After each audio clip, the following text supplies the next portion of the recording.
All right, we are going to call the zoning board of adjustment meeting to order for January 11th.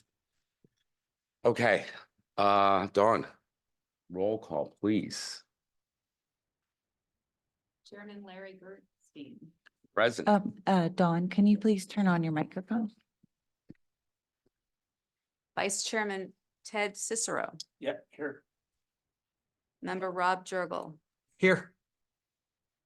Member Dawn Weber, here. Member David Zobel. Here. Member Brian Weinstock. Here. Thank you. Carlos, I'm going to turn it over to you, please. Thank you, Chairman. We have two appeals on the docket tonight. One is 808 Avon Court. The other one is 12 Berna Woods Lane. Just going to give you a little bit of overview to allow the staff to kind of give you the rules and procedures regarding our hearing meetings. There will be there's both in person and online an opportunity to view the petitions and the request and also to speak before any of these petitions. If you do speak, we do ask that you turn, of course, your mic on and your video and state your name and address. All information that's taken into the board has to be sworn in. Don Doty, who's at the far left of the dais, will be doing the swearing in there. So before you speak, you'll be raising your right hand and stating the oath. All the information that you submit is considered evidence. So if there was ever any type of appeal beyond the Board of Adjustment, that information would be provided to the jurisdiction that would be overseeing that process and there. We ask outside of the applicants for anybody speaking on a petition to limit their comments to 3 minutes, just for the sake of facilitating the meeting and that process. But again, everybody would be given an opportunity on there. In terms of the procedures, we're going to read the public hearing notice because we're required to do so in there. Then staff, myself, will provide an overview of the requests, specifically the variance, what code sections are applicable, and then give some history to the board. After that staff presentation, the board will ask any questions of staff, and then we'll open it up to the applicant. The applicant will have an opportunity to speak before the board in there, answer questions that the board may have. And then after that, then the board will allow for public comments. So that'll be the third component. And these are for an opportunity to, of course, for the public to note concerns, support, or issues with the variance request. Following that, it would be up to the board to determine if they have sufficient information and evidence to go ahead and make a motion. All motions are going to be made positively. So that all motions, when you hear that, is going to be to grant the variance. However, you need 4 affirmative votes for that variance to become granted or approved in there. So it's again, I have 6 members here in that process. I need to have at least 4 members actively voting, and if I do lose a member through the process, again, you need 4 to ensure that the appeal is granted in there, not a simple majority in there. I think that covers everything on there, Chairman, and the next steps would be to read the public hearing notices for the first item, which is 808 Avon Court, and for the commission, the board, to conduct this business. Dawn, would you like to read those, please? Yes, which, am I reading it off of public hearing 1? Yes. Yes. Okay. Public hearing 1. Petitioners Ryan Nib and Ryan Nib of Nib Landscaping. Property address is 808 Avon Court. Property owner is Brandon and Lori Lochner. Zoning is a SR single family residential district. The appeal request, the rear yard setback variance, petitioner seeks variance of 2.08 feet from the south lot line to construct a deck 26.66 feet from the rear lot line. Required rear yard setback is 28.46 feet. Code section 400 dot 26, 260 yard and setback requirements, subsection C, rear yard setback. The rear yard setback, each interior lot shall provide a minimum rear yard setback of 20% of the lot depth. No lot shall provide a rear yard setback less than 20 feet. Read both of them? Great, thank Oh, you. just one. Oh, just one. Okay. And then Ted, I'm gonna turn it over to you.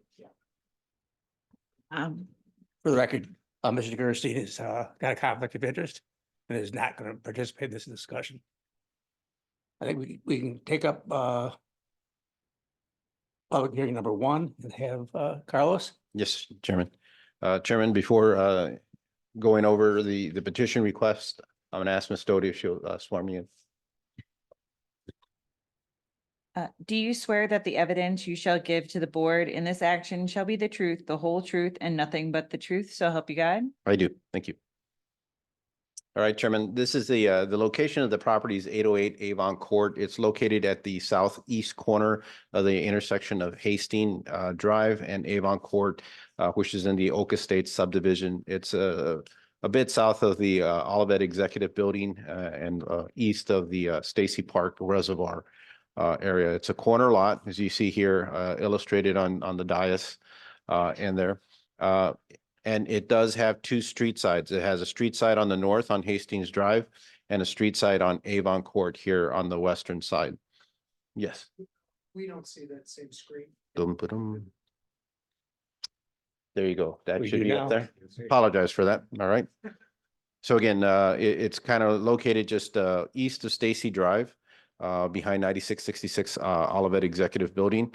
In there, it's a corner property with Hastings Drive on the north and Avon Court on the western side in there. I'm gonna flip to the next slide and gonna flip over the lot. So right now you have the north on Hastings.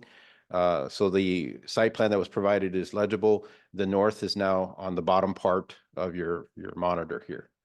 In there with Avon Court on the right-hand side. Because it is a corner lot, it by code, it has 2 front yards. There's a primary front yard and a secondary front yard. Front yard is essentially a street side in there. And under our zoning ordinance 400-020, it defines that you will have 1 primary front yard and 1 secondary front yard. That front yard has nothing to do with the orientation of the home. You can have your home orient at any direction that you want, and you can have your front door and your garage doors in any direction that you would want. But how the front and primary yards are established is through our zoning ordinance, and it states that the street side with the least width, which is on Hastings, becomes your primary front yard. And what that does is that it automatically makes the lot line opposite, in this case, it's the south lot line, the rear yard. Again, it has no consideration to what the configuration of the home is on the property. The other street side becomes the secondary front yard. And by default, the property line opposite to that becomes the side yard, again, without any consideration to the orientation of the house. So in this case, on this property, we have the primary front yard along Hastings, the secondary front yard along Avon.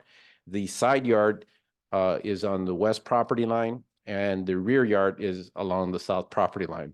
When you look at the house, though, their door faces Avon Court, and their back door and patio faces the side yard or the west of the property.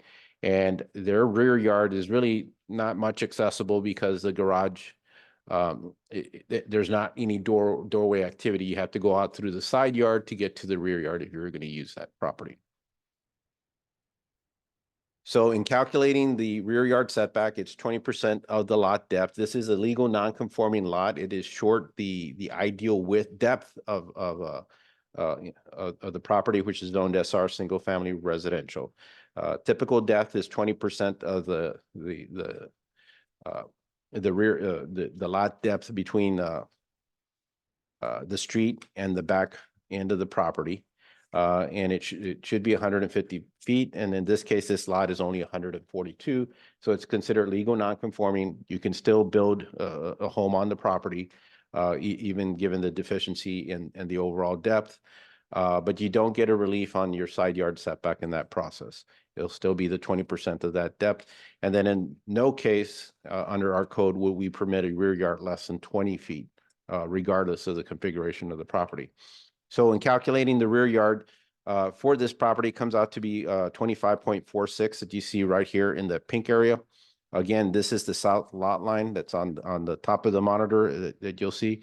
And they're adding a open deck that runs parallel with the side of the house that would encroach in a triangular form 2 feet 1 inch in there. And of course, you have the information on your appeal on what was submitted. I'll note on my report, I accidentally noted that that was the north lot line. It is the south lot line. That is the rear lot line on the property. In there, we worked with the petitioner. They had various options or alternatives to kind of add an additional deck to the property. The end result was the one with the minimal amount of encroachment was what you see here and what's been petitioned. They also reduced the overhang because part of that deck is covered, but the area that's within the encroachment is not. So it's only protruding out on the floor level, along with a wall enclosure, a half wall enclosure, I should say, in there. So this is not enclosed, this is not covered, and it's all open in there. If you were building a patio or something that is two-dimensional with the ground, this would not be an issue because you can encroach into your side or rear yard setbacks. But because this structure is a deck and therefore has a third dimension to it, it is subject to those side yard setbacks or rear yard setbacks in that case. Again, this is a illustration of what's being proposed. This is the existing house that you see here. This is the new deck area here. And there, this portion of the deck area is going to have a cover to it. This portion extends all the way to the side of the existing house. And this, you know, for illustrative purposes, is the amount of the encroachment that would be happening. And that's this piece, this triangular piece along here.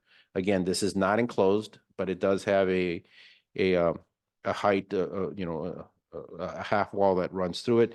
If you were looking at it in elevation, again, it's going to be this little piece here that is going to encroach into that rear yard setback.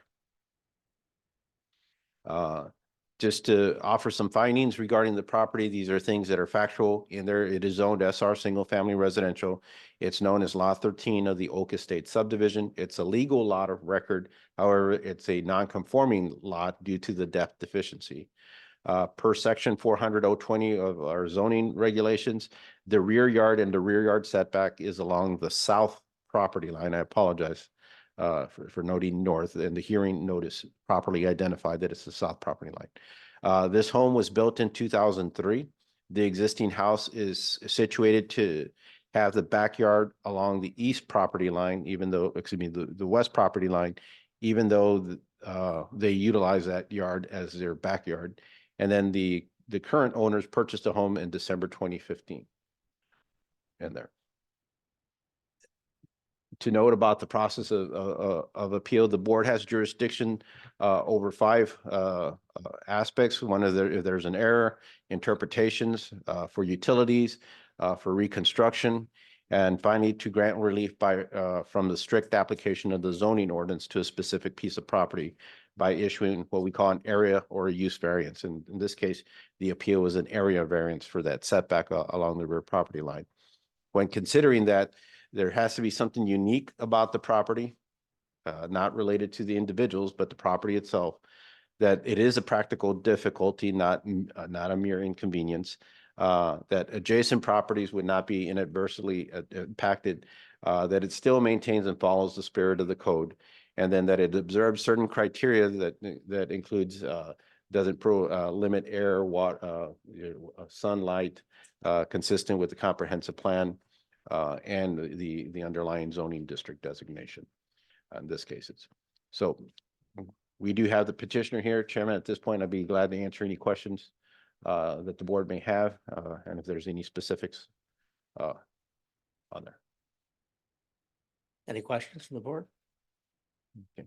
And Chairman, into the record, I also note that there were 2 correspondences that were received from neighboring properties in support of the petition application. Those are part of your packets. Both of them were supported. Yes. Okay, if there's no further questions, we'll go ahead and hear from the petitioner. You have to be sworn in as well. It's all right.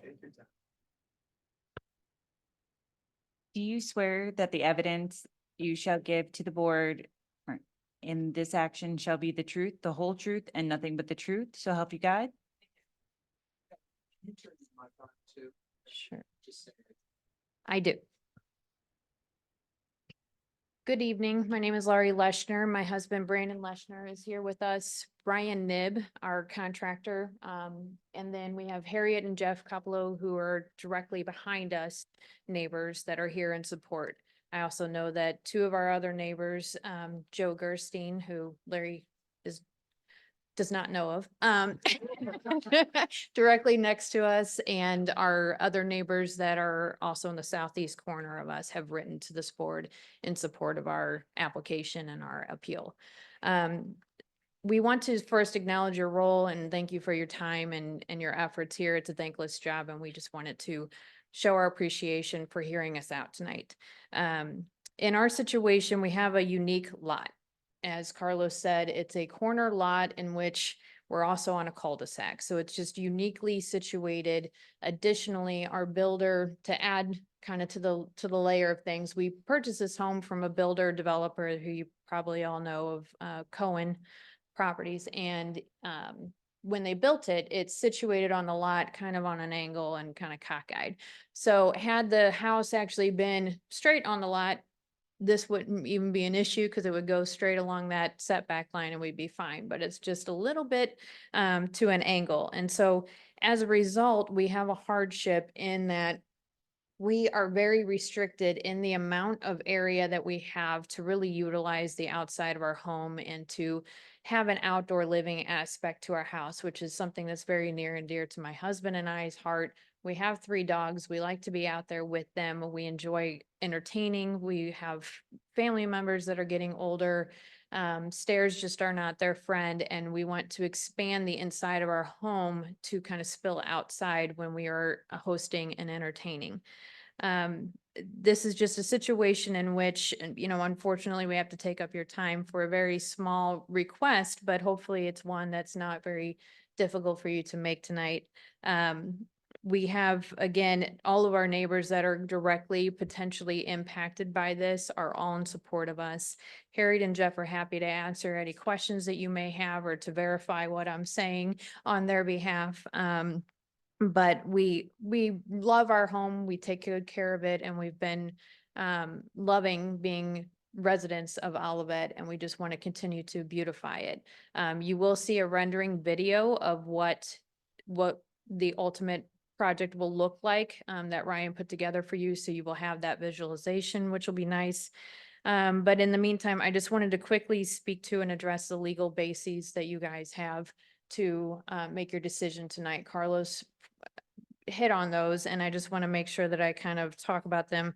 Again, it's unique. Our lot is situated uniquely, our home is situated uniquely, which really restricts our ability to expand. And my husband will go a little bit into the efforts that we've taken to think about different ways of going about this and even experimenting on the current deck that we have and the size that we have, and it's just not sufficient for us.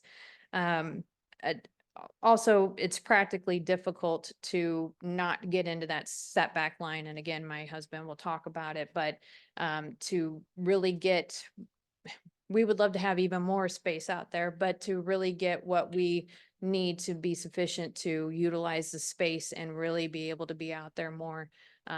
It's just, this is the minimum that we would really need. Additionally, adjacent properties are all in support, so that's not an issue. And then in the spirit of the code speaks to having no less than 20 feet. And as Carlos stated, our setback is 25.46 feet. We're only asking for a variance of 2 feet in that little spot. And that will still put us more than enough over the minimum amount for the setback. So with that, I'm going to turn it over to my husband to kind of address the process of how we got here. Thank you. You need to be sworn in as well. Do you swear that the evidence you shall give to the board in this action shall be the truth, the whole truth, and nothing but the truth? So help you God? I do. Could you identify yourself again? Yes, Brandon Leshner, homeowner, loving husband of my beautiful wife, Laurie Leshner.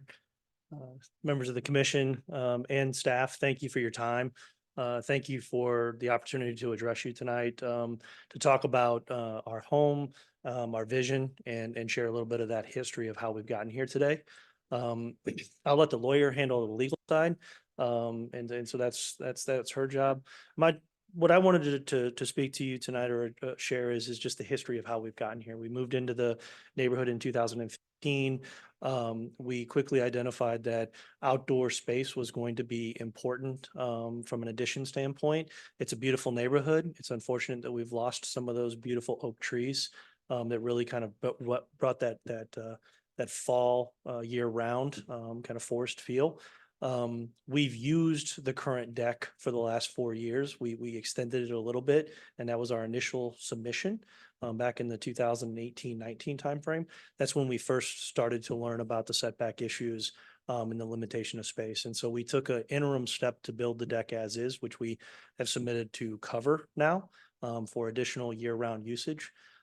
That planning process was used to see how we could use it and how much we would be able to use it about. What we quickly started to notice is we were running out of space with the family gatherings. My mom's one of 12. We have extended family that come over in the holidays. We also enjoy cooking outside. And we all know grilling inside is always a challenge and smoking up the house, but grilling outside makes for a fun atmosphere. So we wanted to find a way to add to that outdoor kitchen, that outdoor exchange. And so that's what we've been working with Carlos and the team, which have been fantastic, Ryan and the team, to come up with alternative designs. And we've, I think, gone through 4 or 5 different designs that looked at what's the best way to create a minimum sized kitchen that fit our needs to they'll maximize the outdoor space. And so that's how we've come to you today. That's where we're at. And like I said, we appreciate your thoughts and consideration for the plan that we're submitting. And thank you for your time.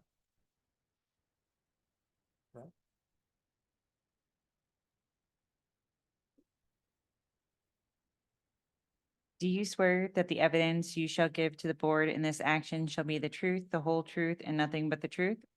I do. And go ahead and state your name and address for the It's record. Ryan Nib, and I'm the contractor in charge of this project.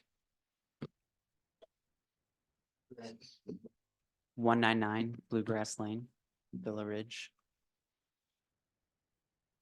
All right, so in a moment, I'm going to have Carlos show a rendering that I put together for this project, but I think this will be helpful for us to be able to see how much green space this actually takes up, and then some of the finishes that the deck is going to have. So what it's going to look like when it's done. Those are some things you can't really see on a blueprint. So go ahead, Carlos. We are starting here from the Hastings side. So we're going, I guess this is south along the backyard. So you can see there's not really a lot of room here in terms of usable space or buildable space or areas that we can use to add on to the deck. So the Leshners are really constrained in what can happen over here, and you can't really do a whole lot. You don't really want to be in that space either. So as we move further down the yard, it opens up a lot more. And then you have this side yard that opens up too. So this is kind of like the natural spot where you would want to gather and you'd want your outdoor space to be. As we move around here, Brandon talked a little bit about some of the previous requests and ideas they had for back here. So they were thinking about extending the kitchen out further and doing a hearth room. We nixed that and we went with a 12 by 16 deck addition, which the addition part is that outdoor kitchen area that's uncovered with the stone wall around it. So the 12 by 16 deck would have been great. It would have given us the kitchen. We would have had storage. We would have had some seating there, but that was a huge ask for maybe 4 to 6 feet over the setback line. So we skinnied it down to an 8 foot by 16 foot deck, which is what you see here now. And we lost our storage, we lost our seating, but we still have the kitchen area. It's a little tight, but I think it's gonna work perfectly. It's not overpowering in this space either. It seems to fit the narrowness of the backyard and gives them the functionality they need. So as we move up in here through the deck, you can see some of the finish options.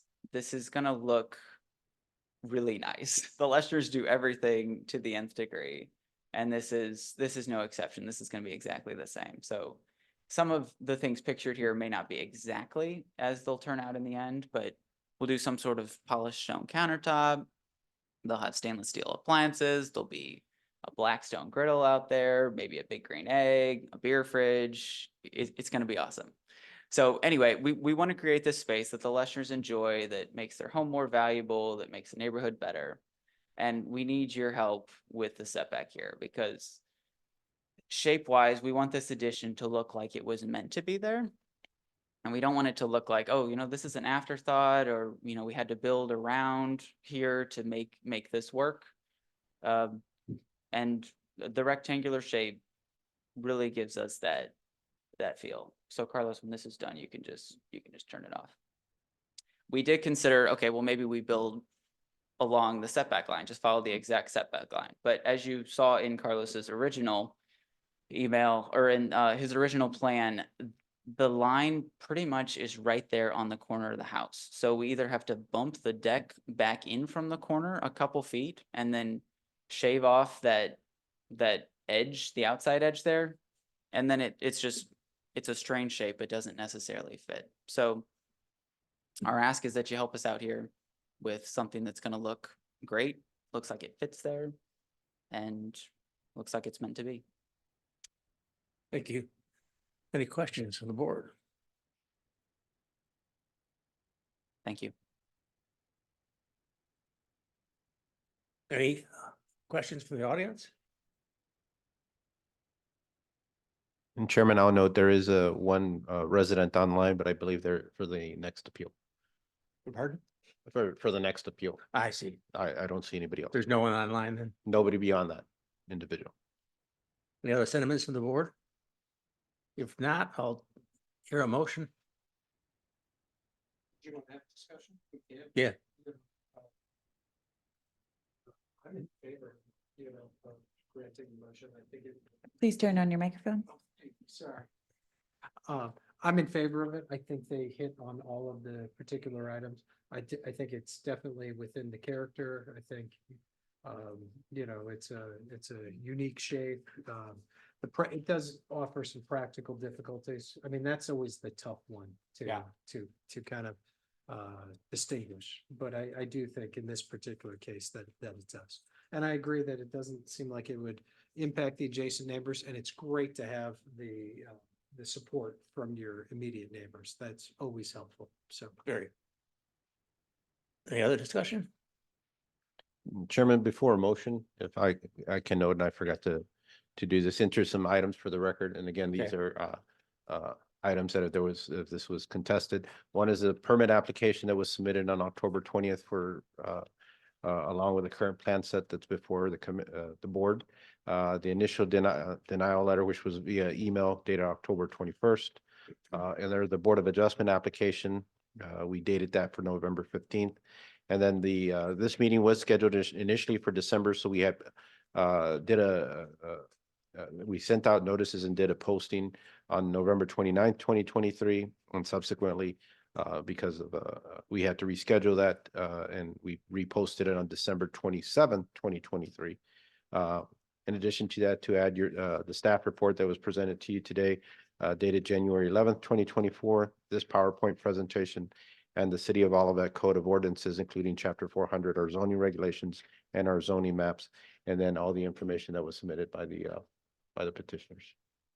Okay, thank you. Speaking for myself, I see no problem with it either. Anybody? Can the secretary call a roll? Is it? Or actually, I'd like to make a motion. I'm sorry. I'd like to make a motion to grant a side yard setback variance of 2.6 feet. The side yard variance being applied to the required side yard setback under section 400.0 260.b, calculated as 13.4 feet. 2.6 feet on the northeast property line to accommodate a proposed residential addition of. You have the wrong one. Two. I was wondering, 'cause I apologize. 2.1. I thought we were in a different world. I am sorry about that.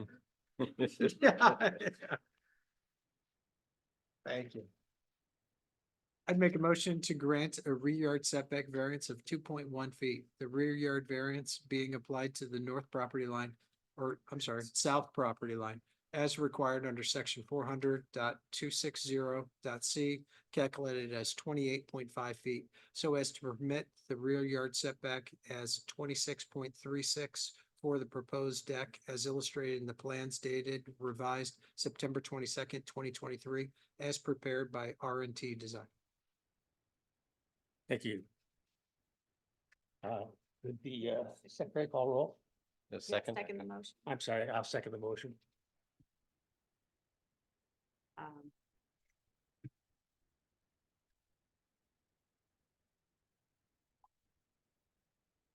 Chairman Larry Gerstein. You can't vote? Oh, you can't vote. Okay. Vice Chairman Ted Cicero, Yes. Member Rob Jurgel, Yes. Member Dawn Weber, yes. Member David Zobel, Yes. Member Brian Weinstock. Yes. Okay, that's unanimous. Motion to approve unanimously with 5-0 vote, meaning that the variance is granted. Yeah. Thank you. The motion is approved unanimously with a 5-0 vote. And there, the next steps in the process would be the application for the building permits, which I think have been submitted or so, but we'll continue to work with the petitioner in getting the necessary construction permits. Thank you. And I could add at this time that you might want to think about having one, once you get it done at Tatum. Just- But not by the chairman. All right, Thank you. thank you. Thanks. All right, moving right along. If we could read the Read the second. second. Thanks, guys. Okay. Okay. Public hearing number 2, petitioners Ryan Hope. Hop? Is that correct? Oh, yep, you're right. Hope? Hop? Hop. Associate with Anthony Duncan Architect LLC. Property address 12 Berna Woods Lane. Property owner Benjamin D. and Jessica Eigelnick. Sorry. Oh, close. Okay, sorry about that. Zoning SR Single Family Residential District. Appeal request, side yard setback variance. Petitioner seeks variance of 2.6 feet from northeast lot line to construct an addition 10.83 feet from side lot line. Required side yard setback is 13.41 feet. The code section 400.260 yard and setback requirements, subsection B, side yard setback. Minimum side yard setback. The minimum side yard setback for each side yard shall be as follows. 1, lots greater than 60 feet in width, 12% of the lot width. 3, period, in no event shall a side yard setback be less than 5 feet. Great, thank you. Carlos? You are sworn in, so take it Thank- away. Thank you, Chairman.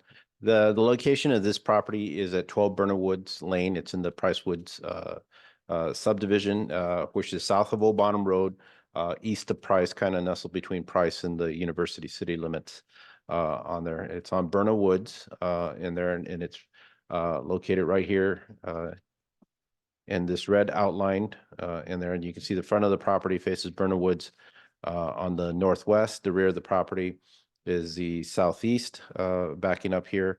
It's kind of a trapezoidal shaped lot.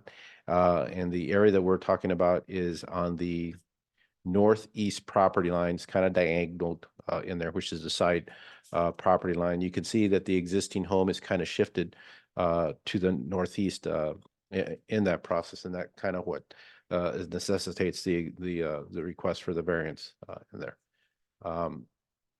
This is a close-up view of the property. Again, I'm switching and turning where Burner Woods now is at the bottom of your monitor. Their backyard is on the top end of your monitor. The existing home is this gray area here. The required side yard setback is 13.4 feet. That's based on the measured depth, measured width of the lot. And it's required to be 13.4 feet as the property is zoned SR Single Family Residential District. And required setbacks are 12% of the calculated lot width, with that lot width being calculated along the front building line here in there. Long story short, again, the required side yard setback that would be applied to that northeast property line, which is on your left, is 13.4 feet. If you notice, the existing home footprint that is on the property already encroaches 3.3 feet into the side yard setback in there. So it's considered, not only is the lot considered legal non-conforming given its depth, which is it's not as deep, similar to the previous petition we had here, but also the house is what we call legal non-conforming because it already encroaches into the side yard setbacks in there. They're proposing an addition here shown in yellow. We've been working with the petitioners since spring, and we'll provide a little insight on that regarding the addition in that process. And what they propose is not to run the addition parallel with the existing footprint, but to step back a bit. But that step back would still necessitate or require a variance if they were to proceed as requested. So their encroachment would be 2.6 feet. Where the existing house is roughly about 2.8 feet to 3 feet in there. So they're not running the footing and foundation parallel with the existing house. They'll actually take a step in that process. The purpose for the addition is to expand, of course, the existing footprint of the house, but right now the house is vacant because it was damaged during the spring storms in there. So they've been working with us with various plans and scenarios as they were getting ready to rehab the house and repair the damage, and then add this addition in that process in there. This is a close-up of the encroachment. Again, the existing footprint does protrude a bit further than what's being proposed. So there would be actually like a notch or a step back in there, but there would still be 2.6 feet over that encroachment, but maintain a side yard setback of 10 feet, 10 inches. The bare minimum that the code would permit would be no less than 5 feet. But in this case, they're twice that amount.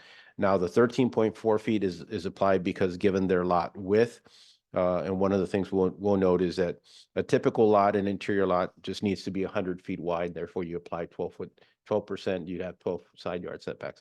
But given the curvature of this lot, their width is in excess of that 100 feet.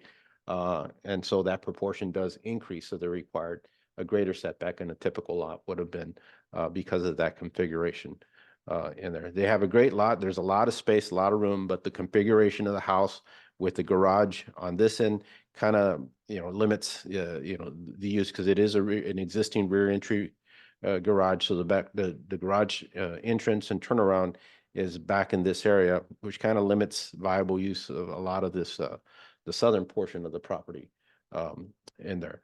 Their livable area is down on the northeast end in the back of the property. And that's one of the things we tried to work with them in there and seeing if there were other options to try to do the extension, but given the restrictions of the rear yard, the placement of the garage being a rear entry, it kind of left everything to this this corner here of the property grounds. I did meet with the adjacent neighbor because there was some concerns given the topography. This is the existing house, the petitioner's house, number 12 Burner Woods. But you can see that there is a pretty significant drop in grades as you go to through their backyard. And there, these two trees kind of represent the edges of their yard.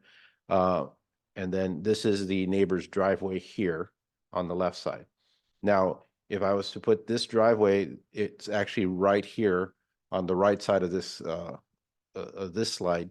And you can see this retaining wall, and that's how quickly the grades drop back there in there. So they were concerned about, the continued adding on of surface area to their property.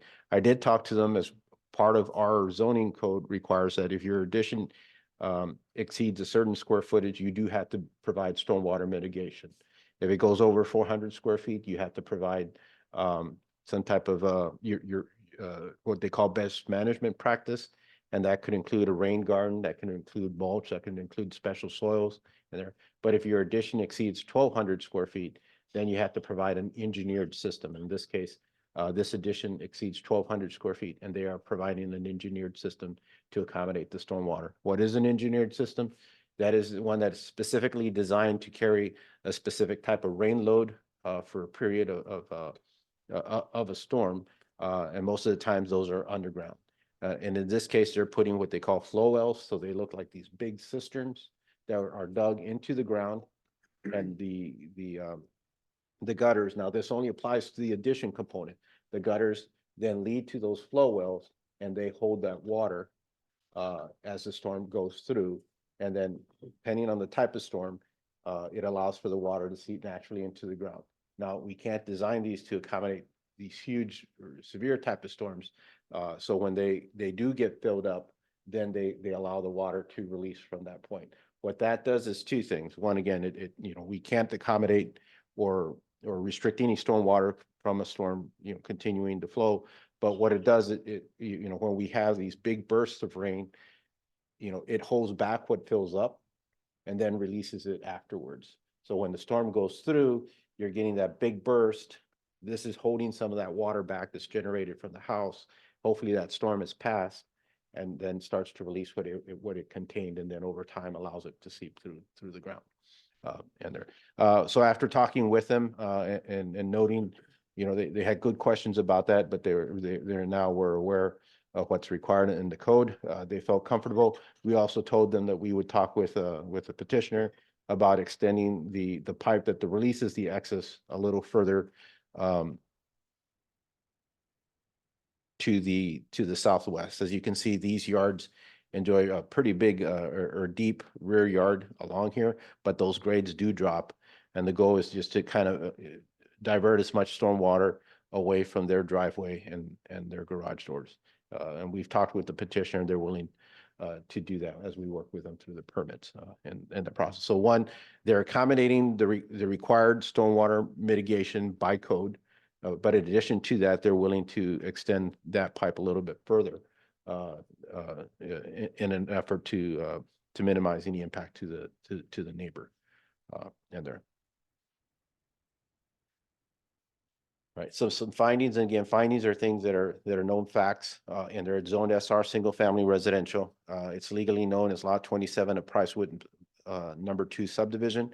It's a legal lot of record, but it's also a legal non-conforming property because it's not as deep as a typical lot. And again, that deficiency comes up into play just like it did in the previous petition, that when a lot is not deep enough, we have these awkward conditions about how that house was positioned, what they traditionally use as their backyard, and what one would think would be their rear yard in there. So we always have this conflict that kind of arises with lots that don't have the full depth. But it does provide the absolute minimum, which is over 20 feet. And in this case, they're not here to petition against the rear yard depth, but that required them to kind of extend the proposed addition footprint northeast to southwest, and therefore causes that encroachment. The side yard setback is determined as a percentage of the front property line per section 400-020. The existing home was built in 1958. At that point, we allowed 5-foot setbacks on property. We don't anymore, or we don't allow anything less than anymore. The existing house is legal non-conforming, meaning that it already encroaches into that side yard setback. And the current owners purchased this house back in May of 2014. And there. This has been brought to the board because again, the board has jurisdiction regarding if there's an error in the interpretation, an error in terms of the application of the code, a need for an interpretation from the provisions of the code, request for utilities or the reconstruction of a legal non-conforming building, and then also to grant relief from the strict application of the zoning ordinance to a specific piece of property by issuing an area or use variance as allowed herein. And those conditions include property needs to be unique, some unique conditions, has nothing to do with the individuals of the property, but specifically the property itself. That there are some type of practical difficulties as opposed to inconvenience, that it has minimal impact or no impact to the adjacent properties, that it maintains the spirit of the code and it observes certain criteria as allowing natural light, air, and compliant and consistency with our comprehensive plan and underlying zoning district. In there. Chairman, that concludes my aspect under the picture. The property owner is here. He was one of the applicants to that. And I'll stop here, but before any action is taken, I do want to enter those items into the record. But I'll do that after they present. Thank you. Any Alright. questions for Carlos? Carlos, I have a question. Yes, sir. The location, could you pull up that one drawing that kind of shows it's more of a satellite photo that had the adjacent properties. I'm curious on this photo where that retaining wall was that you. Oh, mentioned. that is right along here. Okay, So I'm gonna be standing right in this area here, looking at the petitioner's home, at this slide. I got it. Thank you. You ready? And Carlos, you said Yes. the pipe was gonna be extended. Do you know which direction it's being extended? Yes, the goal is to extend it a little bit further down to this area, so it kind of capitalizes on this open space here. So going back to that picture, and there right now that release, let me get my orientations, would be right about where this tree is. Here, that tree is further back down in this area, so that release would kind of release it down towards this back corner here.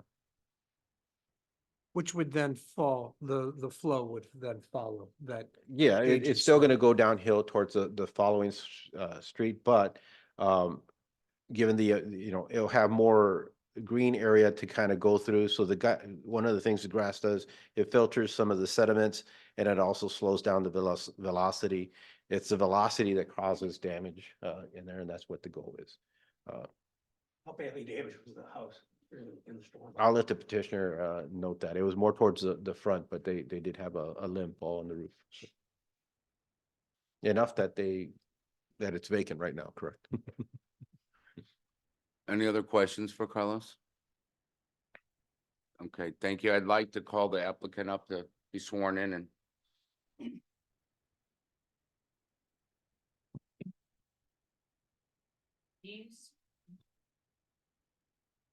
Do you swear that the evidence you shall give to the board in this action shall be the truth, the whole truth, and nothing but the truth? So help you God? I do. Great. State your name and address for the record, please. Sure. Ben E. Gilnick, 12 Burnowoods Lane. Yep. Thanks for taking the time to consider our application. So yeah, just a little context setting. I didn't realize we were going to get into the storm issue, but certainly appreciate you bringing that up, Carlos. Yeah, so in the July 1st storm that took down a lot of trees, the tree that in this picture is on the bottom left-hand side, a large limb fell and impacted that side of our roof, entering the house in 2 places and damaging the roof and a lot more. I'd been avoiding doing an addition for a long time. My wife, once we were out of the house, kind of insisted that we take this opportunity to actually proceed with the addition. We added a 3rd kid to our family last year, so this is a 3-bedroom upstairs home currently. So this will turn it into a 4-bedroom upstairs home, along with some other stuff on the kind of the other side of the house, including a kitchen. So give us a little bit more space overall. And like I said, I mean, we've been out, or like Carlos said, we've been out of the house since the July 1st storm, so it felt like a good opportunity to proceed with this.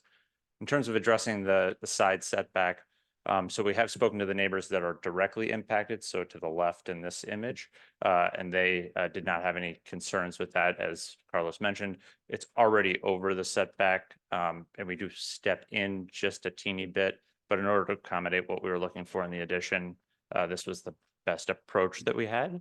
And certainly also to the stormwater consideration, definitely willing to move the pipe kind of further over this way to allow it to head more into the green space. So yeah, so thank you very much for your consideration, and please let me know if you have any questions. Any questions? I would love if you could just kind of walk through some of the legal items that we kind of need to address. I'd love to hear it in your own words in terms of Carlos is going to bring it up, I think. Yes, these items. Sure. So in terms of practical difficulty, Carlos mentioned what you would call the rear part of the lot is difficult to expand to given the way that the driveway occurs. So without any changes to the way that the driveway works now and the garage works, it does, in my opinion, present a practical difficulty to expand in that area, which makes it more practical to expand along the existing lot. And also, I would say the uniqueness, if you will, from my opinion, is the current non-conforming nature of the lot, which makes it also difficult to expand upon. And then lastly is the general hexagonal nature of the lot. Anybody else? Okay, thank you. Chairman, we Okay. do have a neighbor online and Bring them on. Ms. Goldman, would you like to speak regarding that petition? And then I'll bring you up as a panelist. There's a raise your hand on the lower part of the monitor. There we go. And then we need swear. I'll bring her over first.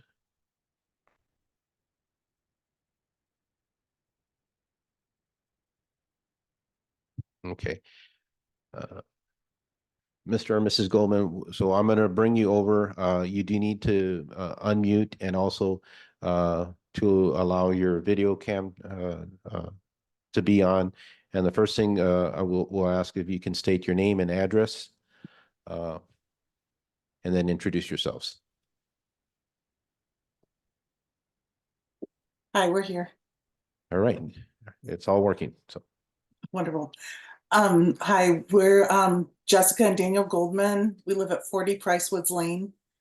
And we do really appreciate Carlos coming out to talk to us based on the new footprint. Ms. Goldman, I'm sorry, I Oh, forgot. I'm so sorry. You're fine. I'm going to have Miss Doty just swear you in, both of you. Okay, just to make sure. Thank you. So sorry to interrupt. Do you swear that the evidence you shall give to the board in this action shall be the truth, the whole truth, and nothing but the truth? So help you God? I do. Thank you. All right, you can go ahead and proceed. Sorry about that. Of course. Yeah, Carlos talked to us about the stormwater issue, and I know that wasn't initially in this proposal, but we just hadn't been involved with this process up until recently. And so he really answered a lot of our questions, and based on what was said here today, it sounds like everybody's willing to push that water over a little farther south to slow down the velocity of any potential major stormwater coming through. So we do appreciate that accommodation. Kind of, we already get run over, and then we were just a little concerned with the expansion farther toward our property. It was going to be even closer to a quicker velocity release of water when we get a major storm coming through. And so I think based on what Carlos told us and pushing that over farther south, that will probably be just fine. Just for the record, you're basically happy with the current version. Mr. Cicero, you need your mic on to be heard. Just for the record, does that indicate that you're satisfied now with the application? Yes, with those changes, I think we would be satisfied with that, yes. Any other questions for the Goldmans? Thank you very much. And I want to say we're happy that they're, wanting to stay in the neighborhood and creating a great home for themselves. Great, thank you. Okay, thank you so much.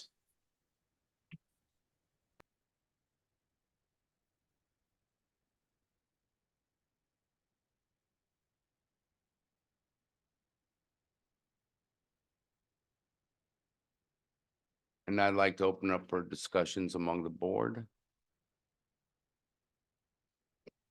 What do you guys think? Just like the previous one, this seems Yeah. like a no-brainer. The house already goes over. I agree. All right, so let's cut to the chase. Can we get a motion, please? I'll make a motion. Yes. All right, 1 second, Chairman. I do need to enter items for the record as part of the process. Thank you. One is the PCDC review application that was dated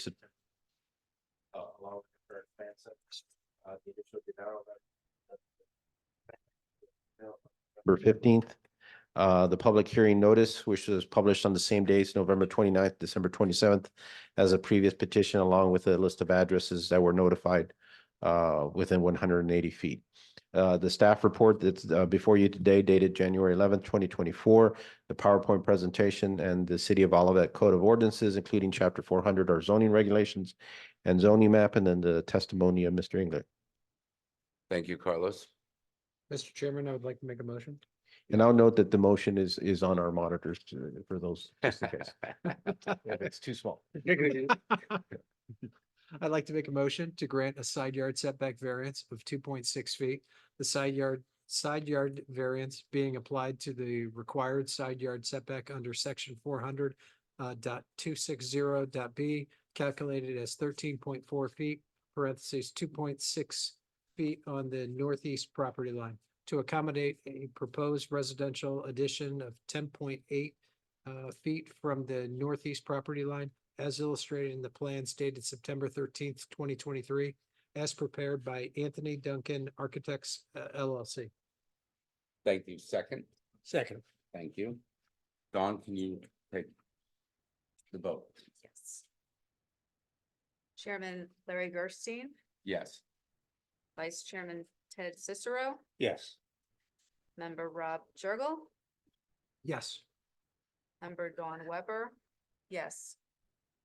Member David Zobel, Yes. Member Brian Weinstock. Yes.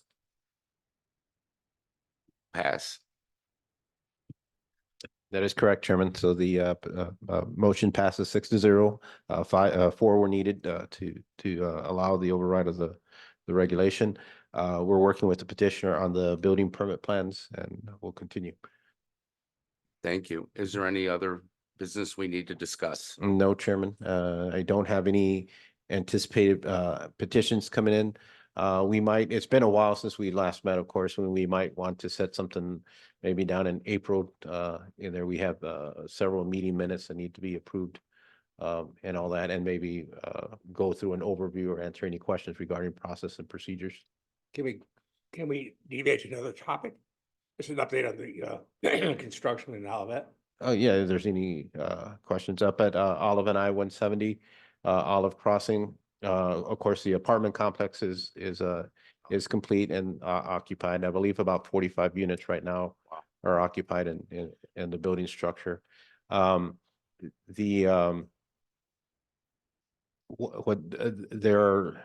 The residential structure is known as Lot 4. In front of that structure along Olive, there's lots 1, 2, and 3. And it starts at Price Road. So lot 1 is adjacent to Price, runs along Olive. Lots 1 and 2 are going to be combined, and the developer is going to build a 20,000 square foot Aldi grocery store in there. That has gone through the plan commission process and has been approved, and we anticipate permits will be submitted hopefully within the next month or so Awesome. for that. On lot 3, which is the closest to the interchange, a 15,000 square foot multi-tenant retail building has been approved there. That has the capacity of having, I believe, up to 6 tenants. But the 2 in tenants would be combining the spaces, and the intent is to have those as restaurants. And then you would have 3 interior or inline tenants in there. As of now, we know for sure the developer has a contract with a company called Paris Baguette or Baguette in there that was going to occupy the western side, so right along Hilltop. And that is similar to the St. Louis or Panera Bread process. They're primarily out in the northeast in there, and they have a new franchise owner here in the region, so that'll be their first store. So we're Wow. excited about that. Behind the Chevys, Chevys and CVS developments, there is a new apartment building that is scheduled for construction. We anticipate that they're going to be applying for their permits within the next month also.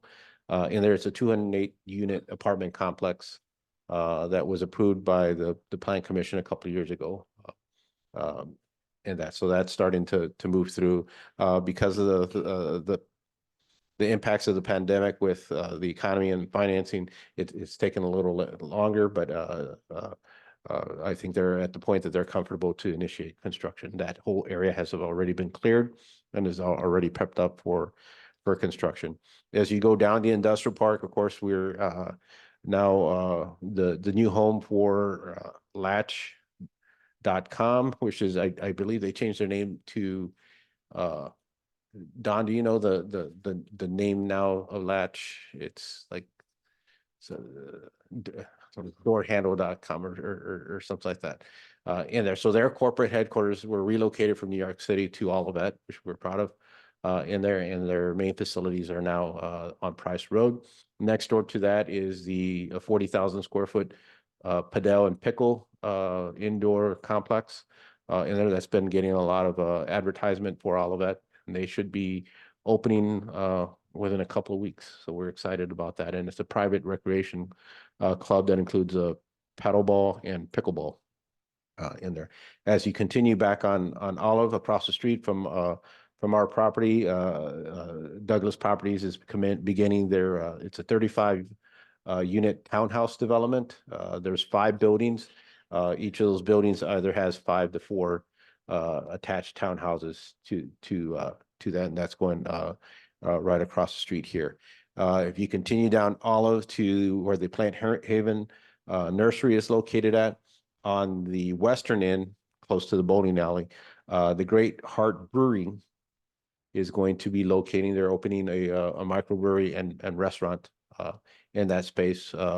And there, so that facility will be fully occupied, which includes Plant Haven, the UPS store, Studio 3 or Salon 3, and then it'll be Great Heart Brewing. Is there parking behind that building? Yes, yeah, it's going to be tight, but it's exciting to have that mixture of entertainment and eating establishments. I think that's one of the things we've heard strongly from the community of trying to promote. You jump over the bowling alley, the 5-level building that's under construction, that is Easy Storage. It's a 600 unit interior storage facility. So all the storage units are inside. They serve primarily, business to business type of things in there. But part of the approval was that on the lower floor, they would have retail facing Olive. So they have the capacity to have 4 retail tenants on the ground level. If you're going to bring it in to store in the facility, you actually go around the retail, you go inside the building, and then there's elevators to accommodate you to get you to your storage units in there. And then you drive out on the other side of the building, outside of the building, and then back in there. So all this is climate controlled and all indoors in there.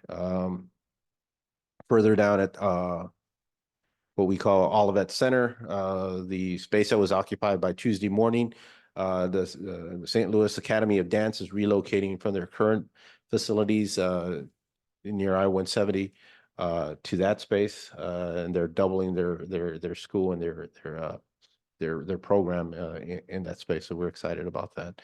working with them. And then as you get to Warson Road, if you go north, of course, our community center, Five Oaks at Warson has opened. And there, I believe, they were noting that I think we have over 400 memberships that have been applied for.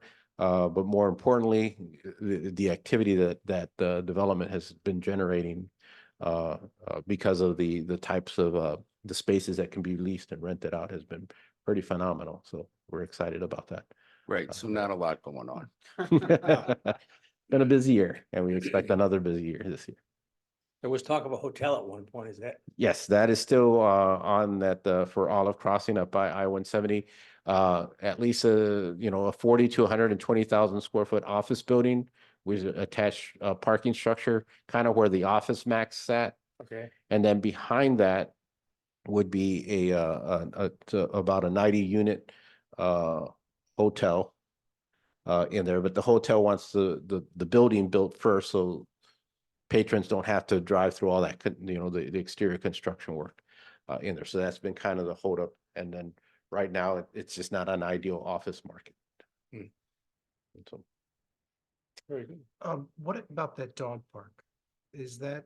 we haven't heard from we had a proposal for a private dog park to be located kind of centered in the Dillman Industrial Park right behind us. Here between the former Enterprise Fleet Management and the Virginia Tile. It was a vacant property. It is under the ownership of the operator, but we haven't heard back from them, and I don't know if we've had any reach out to them to find out. I know we facilitated their process on a conceptual level, but there was still some engineering work that they were going to have to do, and I'll follow up with that. And most of that would be MSD type of issues. So, Awesome, Yeah, exciting. thank you. Thank you. All right, I'm calling the meeting adjourned. all right, thank you, Chairman. Thank you. Happy New Year to everybody. It was good to see everyone back in health and safety. Thanks, guys. It was a great turnout. Thank you. This is- I mean, I'm impressed. Thank you. Thank you, Carlo. Yes, sir. See you later. Thank you, Brian. Benjamin. A couple of years ago, I think like 3 meetings ago.